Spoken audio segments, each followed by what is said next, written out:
This is Bust-Ed Pencils, fully leaded education talk. Here are your hosts, Dr. Tim Slecker and Dr. Johnny Lupinacci, educated educators talking education.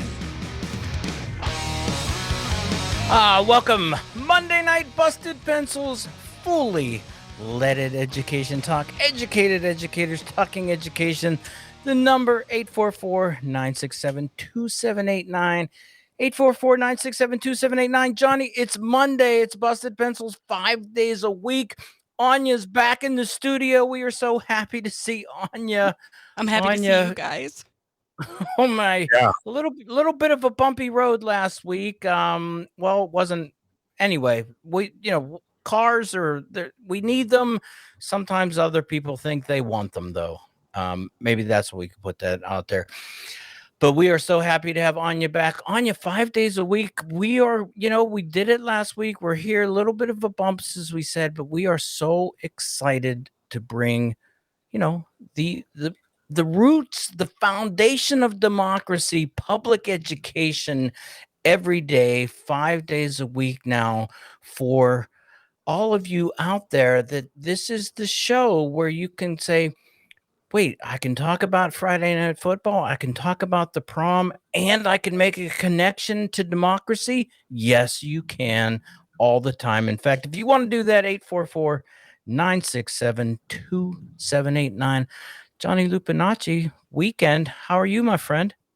I mean, I'm good. It's Monday. Here we go. It's February. The groundhog didn't see a shadow, stayed hanging out. And it's spring's just around the corner. And yeah, so we're back in the saddle. And there's so much going on right now in terms of where we're at in schools and what kinds of conversations folks are having in their community about schools and education. And, it's a good time of year because there's a lot of decisions that are made this time of year that have huge impacts for the upcoming school year. And so, yeah.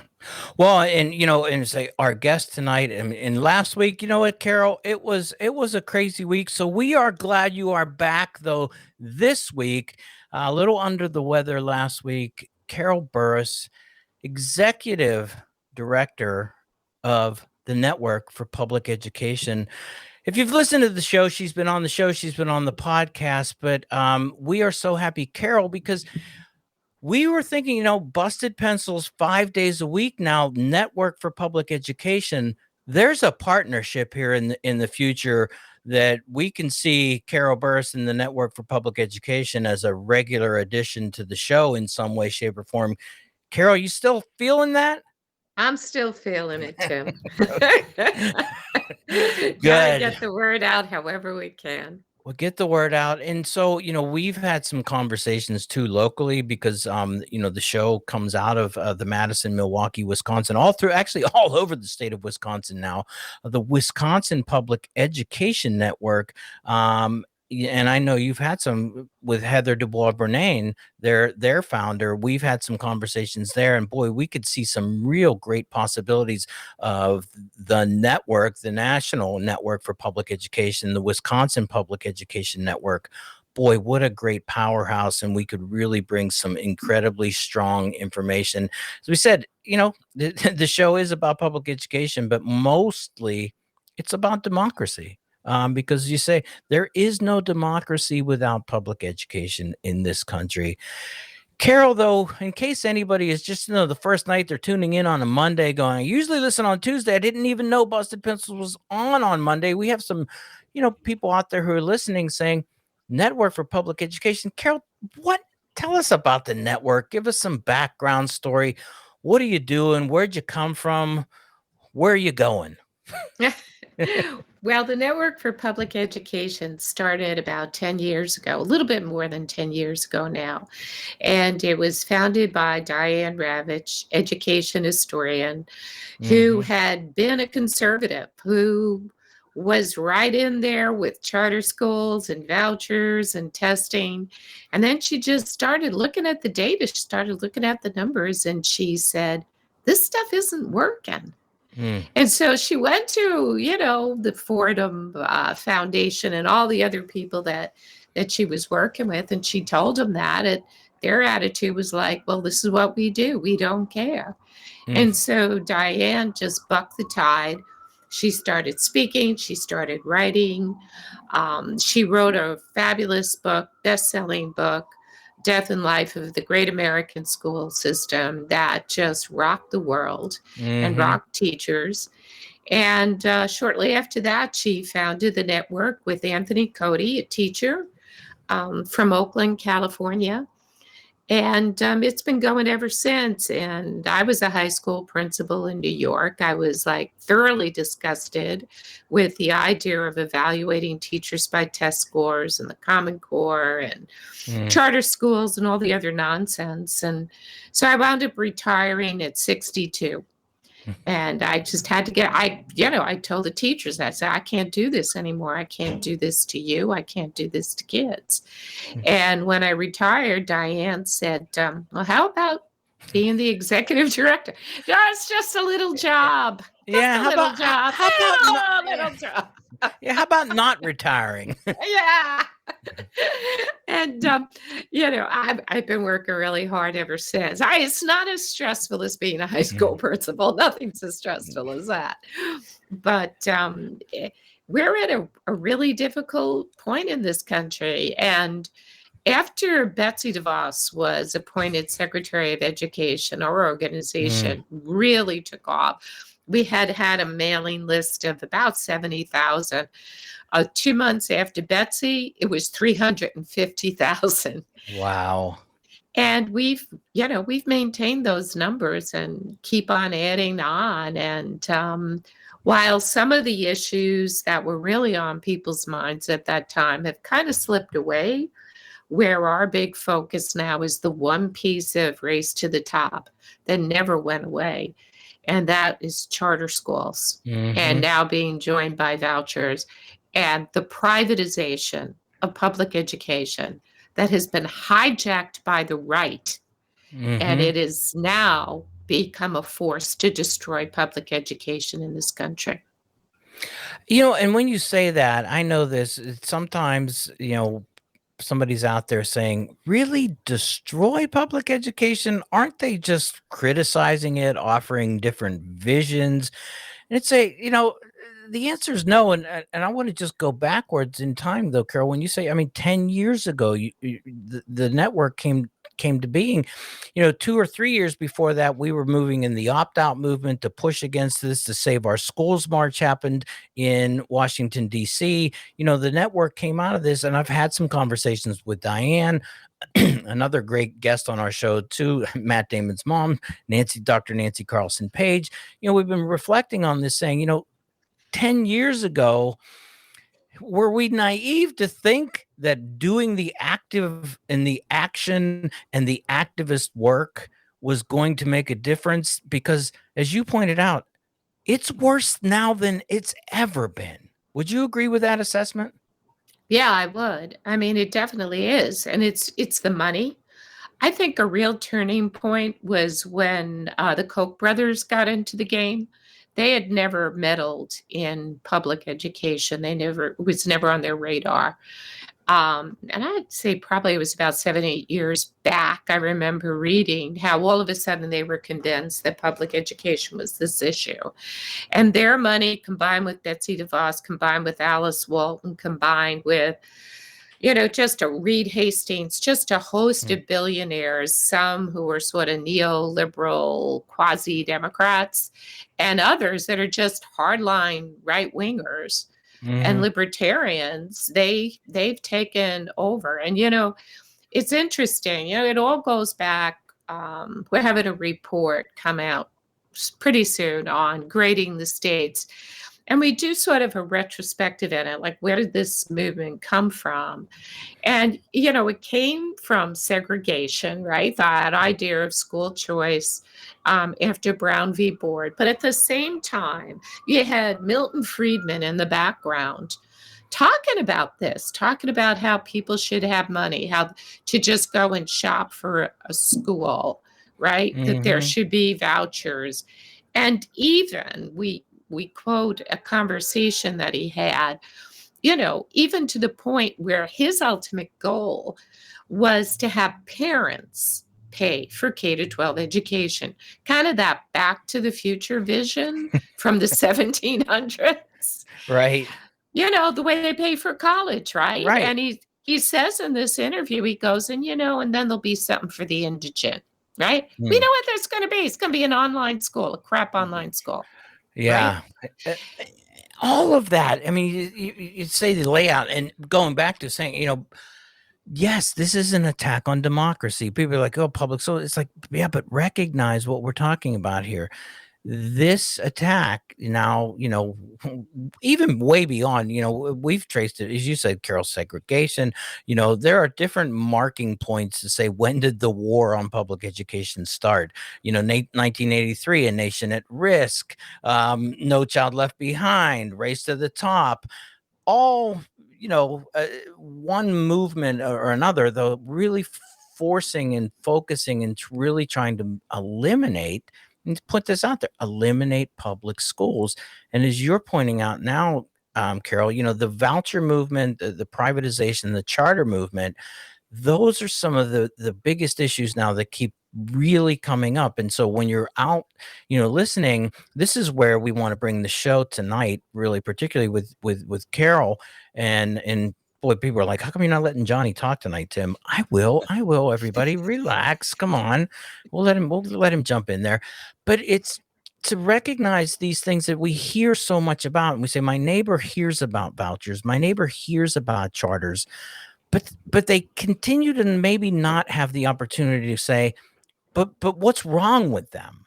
And and so that's really what we're talking about here, to say, well, first of all, let's start with this point. What's wrong with them is that they're taking money and stripping away the foundation of democracy, which is our public schools, and recognizing that. I was actually reading some old stuff that I had written 12, 13 years ago, blogging, and was thinking about this because I remember trying to make the case against, it was at the time, it was voucher money.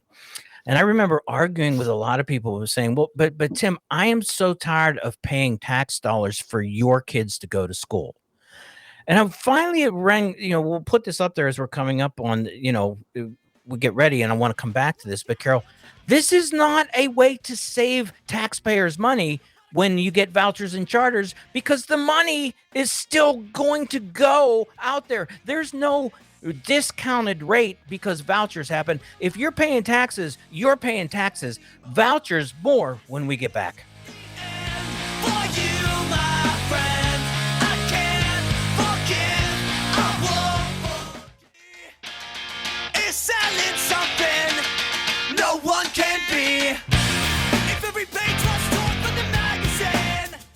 Oh, not that kind of a magazine. Bust-Ed Pencils, fully leaded education talk, educated educators talking education, or as we've introduced to, blue-collar scholars coming at this. Carol Burris, Executive Director for the Network for Public Education, our guest tonight. We did a 10-year remember when the network was formed, and here we are 10 years later, fighting more fiercely than ever. Before we, came back into this, Carol, I had said, I remember 12 years ago trying to make the point to some of the people that were saying, Tim, I just don't want to pay, like, my taxes are being used to pay for your kids to go to school, and I don't think that should happen. That's why I'm in favor of vouchers. And I looked at them and I said, well, what do you think that if we get vouchers, and I was in Pennsylvania at the time, if we get vouchers in Pennsylvania, you don't pay taxes anymore? And they looked at me and went, well, yeah, that's why we think it's a good idea. And I went, there's nothing about vouchers and charters and public money that reduces your tax burden. In fact, you continuing to pay taxes is the reality that says you just don't get to say where your taxes go anymore. And you get that ability to move in there. I do want to jump, though, Carol, we're going to do into this right away, because caller Jack from Merrimack. Jack, welcome to Bust-Ed Pencils, and you are talking with the Network for Public Education's Carol Burris. Jack, what's happening? Jack. Uh-oh. We should be able to John- hear him. I do not hear Jack. We'll see if we can get it figured out, and we'll come back Yeah, to we'll Jack. see. Got a check Sorry. from Jim in Appleton. 30 years ago, when one of my children was in a private religious school before vouchers, all the parochial administrators I talked to were opposed to vouchers because they were afraid that if they took public money, they'd be forced to meet public requirements. There's so much in that statement from Jim from Appleton. Carol, though, let's make vouchers, charter schools. How are they related? Well, charter schools are different than vouchers in that charter schools are, at least on the books, public schools. However, there are public schools that do not have to follow, by and large, the same rules as your neighborhood public school, and they're run by a private board, but they cannot discriminate, for example, based on religion. Vouchers, on the other hand, that's money that are going to private schools, and they can discriminate any way they want to. They can discriminate on religion. By religion, they can discriminate by LGBT status. They can discriminate based on test scores. And the thing is, what you were talking about before, when you said about taxpayers, the burden. Here's something that's really remarkable that I just came across. I did this retrospective with NCES data, and I said, well, what proportion of kids were in private schools back in 1999 as compared to now, right? Because you have all of these voucher programs that have sprung up. So you would think, because the only way you can possibly save money with vouchers is if kids leave public schools and go to private schools, and the voucher is less, right? That's the only way taxpayers can save money. Otherwise, everything else is you're adding to burden. Well, guess what I found? In 1999, over 11% of the kids in this nation were in private schools. In 2021, the number dropped. The number dropped to 9-point-something%, almost 10%. And I looked at Wisconsin, and I did because Wisconsin, as you know, had the oldest voucher program going, right, in Milwaukee. Yep. Your numbers have barely budged. That means all of the money that you have spent is going into the pockets of people who would have sent their kid to private school anyway. Now, maybe they would have gotten a subsidy from the church. Maybe they would have gotten a private scholarship. But the bottom line is you don't have more kids going to private school. So that means you've taken whatever the tax burden was, and now you've added another layer on top. Yeah, so there's no tax break. Hey, we're going to try Jack. Jack, you're back. Jack is back. Jack, what's happening?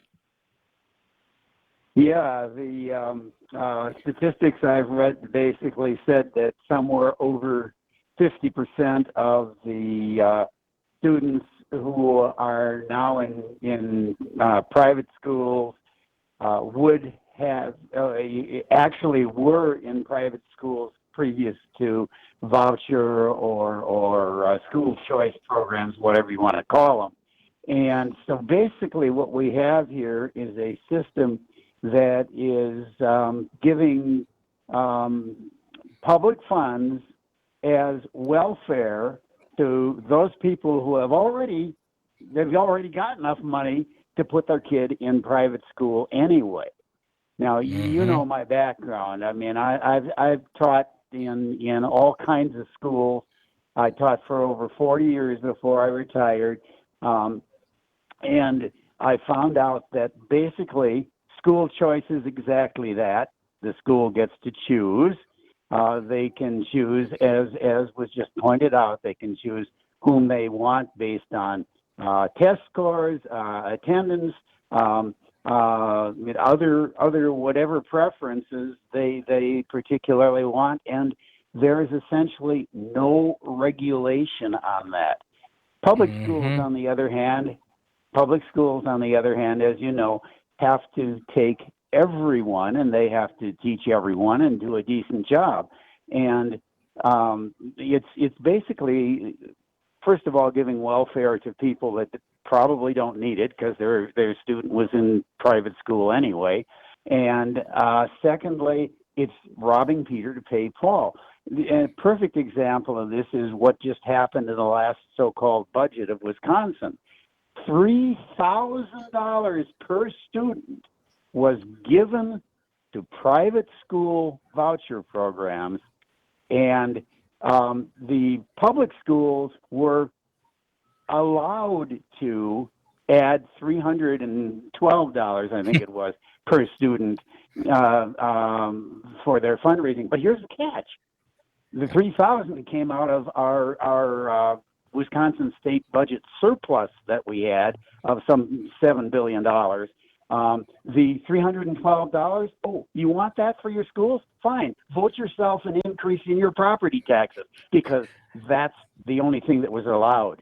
That's Jack, you are throwing so much there. I'm watching Carol because we get to see Carol and see Johnny. Carol, lots of head nodding there to Jack's comments there.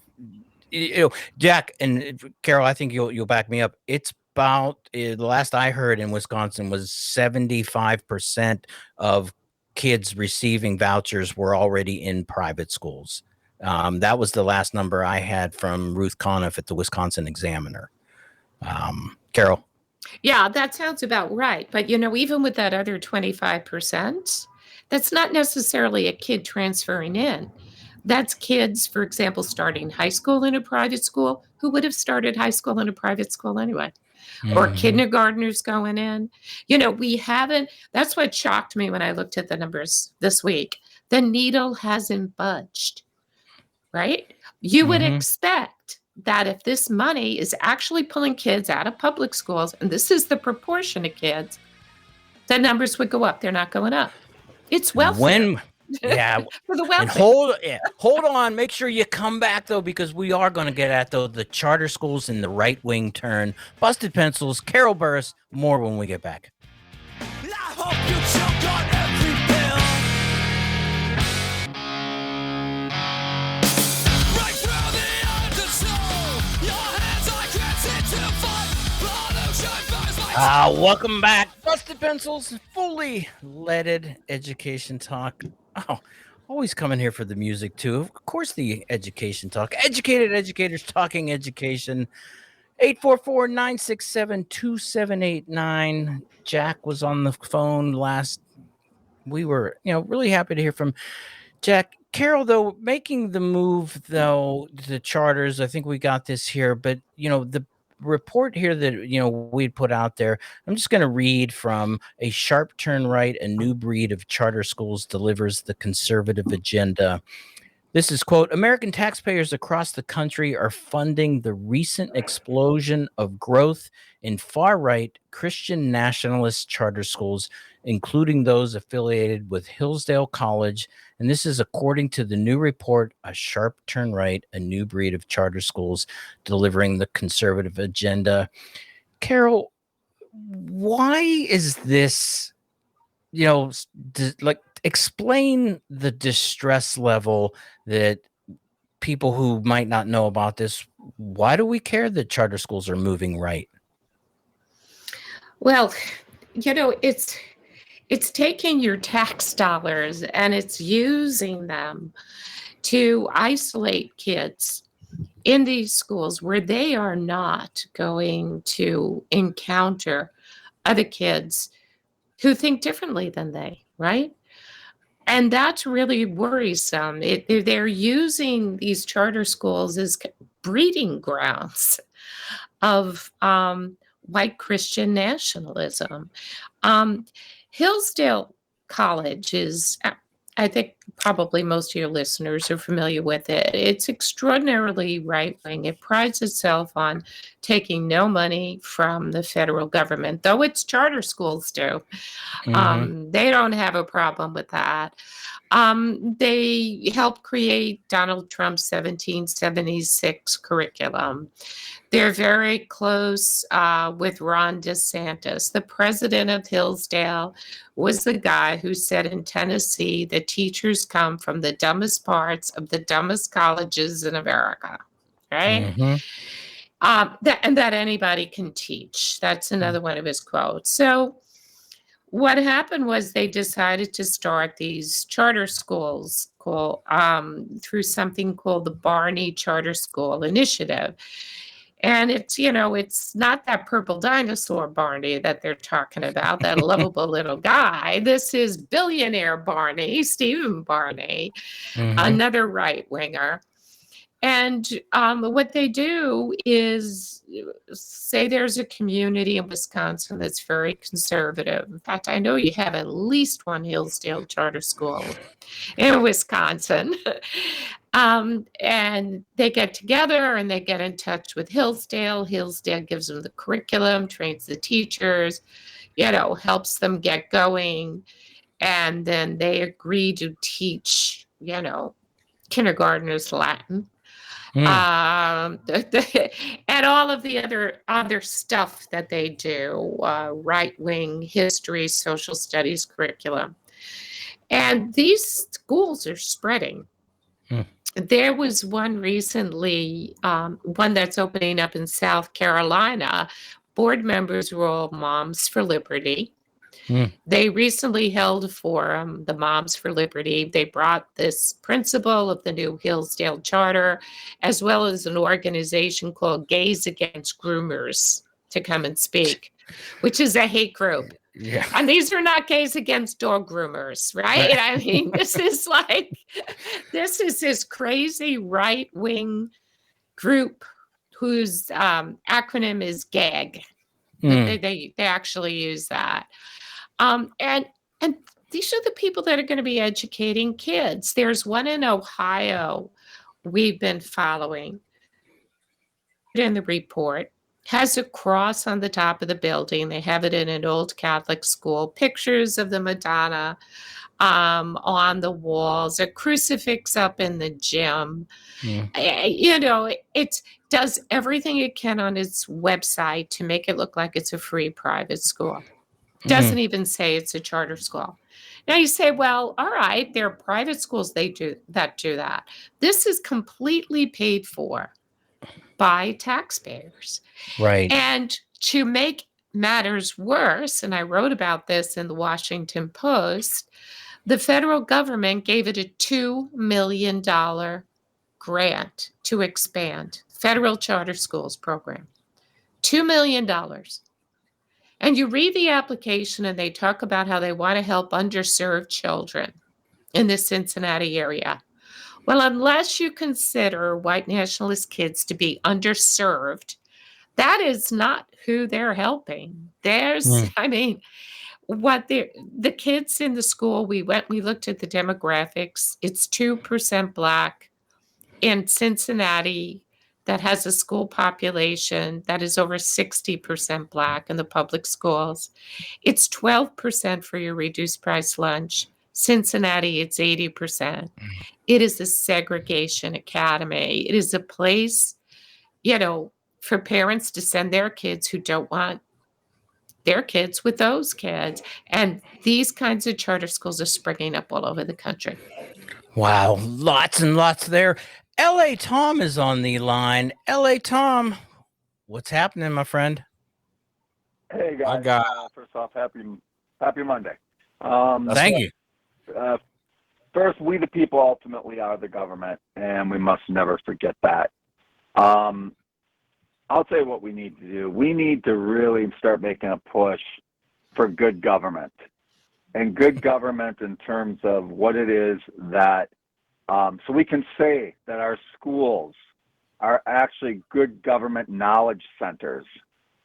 They basically have destroyed the word public schools. They basically have destroyed.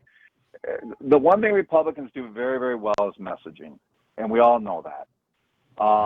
But they choice school. They always come up with the word, just like the right to work. No, it's the right to work for less. The Blue Skies initiatives, and you end up with more pollution than ever. But we need to do something where we are taking something that we, the people, pay for as a collective, and that's government. And we need to start, instead of hiding behind the word government as a bad thing, We should be saying government is a good thing, and it's we the people.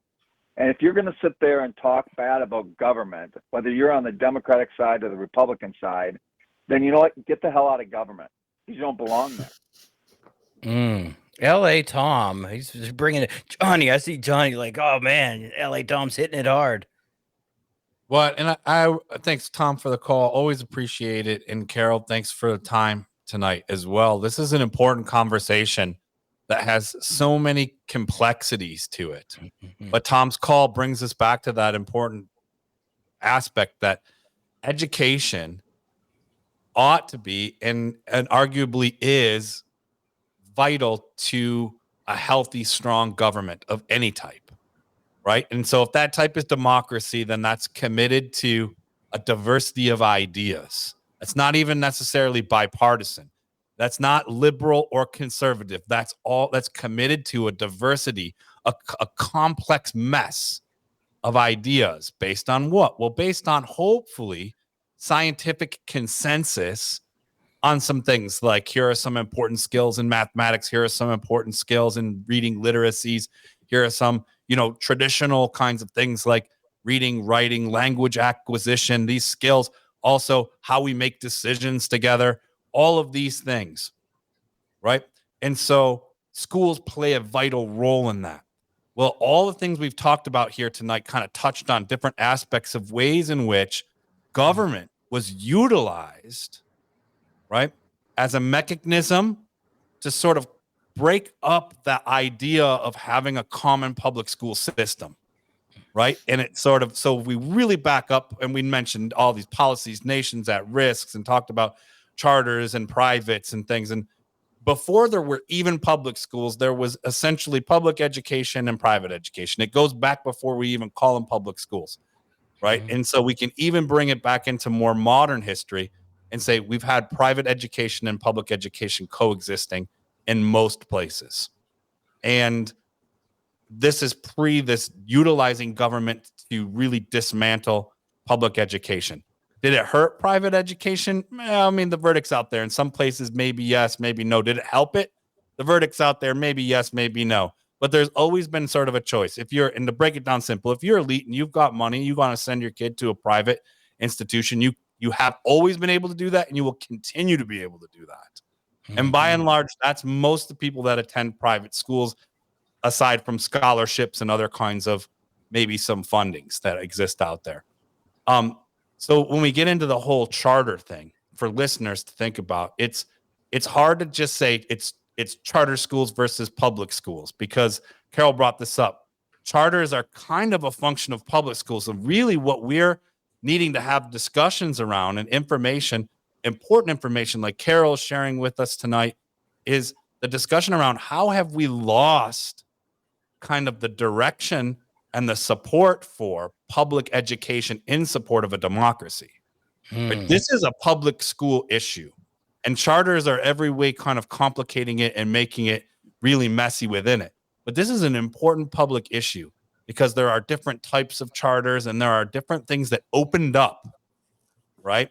That open things up to this possibility of all of a sudden something that says as mainstay as, say, utilities before they were privatized and they were sort of community municipalities, or like fire departments and these kinds of things that we rely on our governments so that we can have a good life in our community.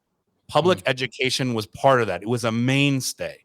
Was it great everywhere? No. But the mechanism and the governance was in place to kind of have that discussion of how do we improve it. But the movement we're talking about in charters, a part of it is a specific and intentional effort to remove that from government involvement and to create competition, sort of to approach education as though it was like McDonald's or Wendy's or Burger King, to say, hey, we want competition in schools. Schools should compete for you parents as customers, right, for your business. And that model maybe arguably could work if we're talking about like where you buy your clothes or where you go get food. I'll argue against that from my own politics. But in general, that's sort of the free market, right? And whether you're a supporter of free market economics or not, they kind of get that, the competition. Like, hey, if food is bad one place, well, then I should have other options to go get food somewhere else. Right? And that model simply does not work for public education in a democracy, because what happened is you created a competition, but there really isn't resources to compete. So you're just marketizing children. You're making children in the education the commodity, putting parents often who don't have the financial means to navigate those choices, right? Which is some of the numbers Carol's sharing. Like historically, this has been private schools. This has been like kind of who's going to which schools and what choice means. But what they did is impose a competition that isn't funded across the board. Everybody loses. And it's Carol. Jump in there, Carol. Yeah, I mean, he says it, and he says it perfectly well. I mean, and think about this whole idea of competition at a marketplace. So let's say you're in a real small town in Wisconsin, all right? And maybe it's predominantly a fundamentalist Christian town. So you have a marketplace. What's going to happen when people just shop, right? When they take their public money and they just shop, whatever public money they happen to give to you as a family. But the only school in your town could be a Christian fundamentalist school. So what do you do if you're not a Christian fundamentalist? What do you do then, right? I love Starbucks, but there's not a Starbucks in every town. The market, that's the way the market functions, right? You know, you got your Dunkin' Donuts, you got your Starbucks, and some places maybe you get your coffee in the gas station. And that's all there is, because that's the way the marketplace works. It's that part of, you say it delivers that. Johnny, well, the part that Carol's saying that's really important is that regardless of where you are, there should be a baseline. So if the coffee is at the gas station, at least you know you have a baseline. Like, there aren't really government regulations on whether or not communities should have coffee. Maybe there should be. I mean, that's sort of the more communist side coming out of me. But historically, in this democracy, coexisting with free market economics is this baseline that let's not mess with schools. There is a baseline, even if you do live in that rural community. You have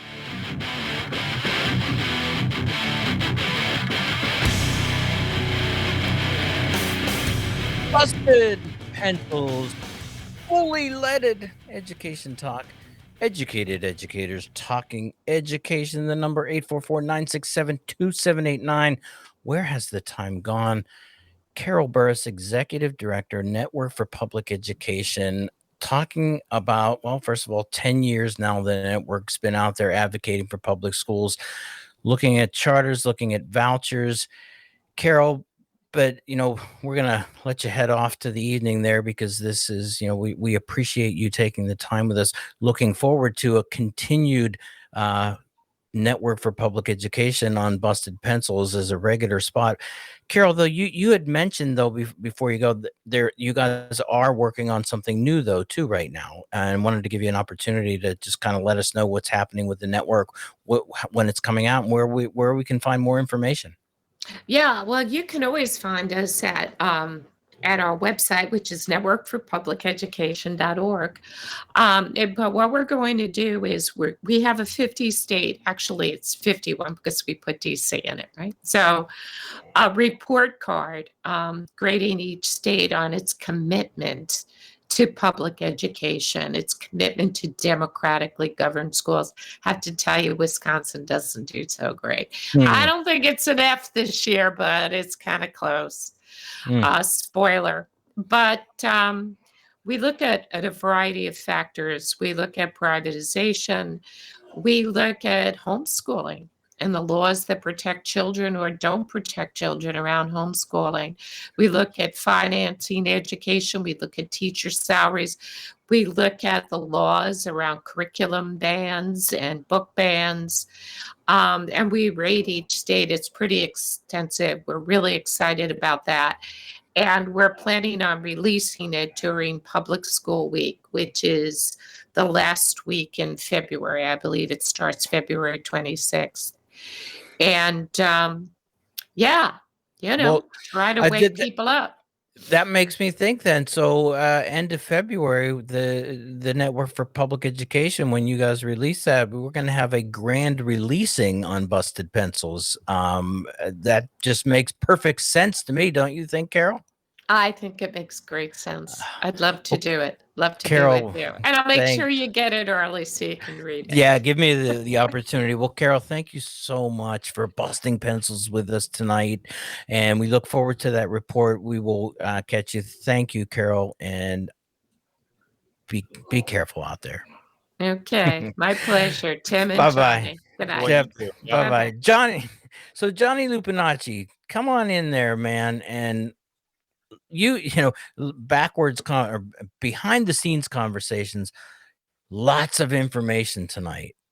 I mean, there is a lot of information tonight because the thing is the charter school conversation is complicated.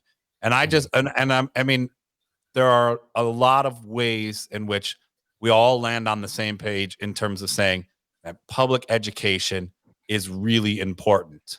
And Carol brought it up, where you are also matters. These conversations are situational and contextual, right? There is a likely scenario where listeners are hearing this, or they're talking, or they're in education discussions about where to send their kids, which used to never be a thing.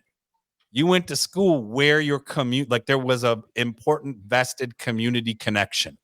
You went to school based on where you lived. That wasn't necessarily fair. And Carol brought it up because there's all kinds of talk about segregation, and we know about redlining, and we know about that rural impoverished schools were just not funded the same way that middle class suburban schools or elite schools were.